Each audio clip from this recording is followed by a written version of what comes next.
నమస్తే. భగవద్గీతలో 11వ అధ్యాయం విశ్వరూప సందర్శన యోగంలో 50వ శ్లోకం.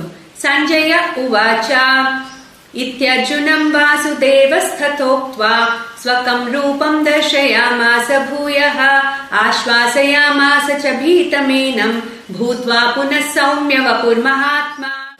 సో భగవానుడు అర్జునుడితో చెప్పాడు, అర్జున, నువ్వు నా యొక్క ఈ విశ్వరూపాన్ని చూసి భయపడద్దు, ఆందోళన చెందొద్దు. నువ్వు కోరుకున్నట్టుగా నా ప్రసన్నమైన చతుర్భుజ రూపంలో నేను నీకు మళ్ళీ కనిపిస్తాను, చూడు అని చెప్పారు ముందు శ్లోకంలో. సో ఇప్పుడు సంజయుడు ధృతరాష్ట్రుడికి చెప్తున్నారు.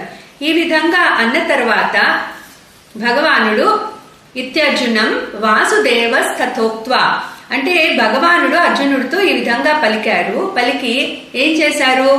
స్వకం రూపం దర్శయామాస భూయః, మళ్ళీ తన యొక్క ప్రసన్నమైన ఆ విశ్వరూపాన్ని విత్డ్రా చేసి తన యొక్క ప్రసన్నమైన చతుర్భుజ రూపంలోకి వచ్చి ఆశ్వాసయామాస జపీతమేనం, ఆ భయపడిపోతున్న అర్జునుడిని ఓదార్చారు. సో భూత్వా పునః సౌమ్య వపుర్ మహాత్మా.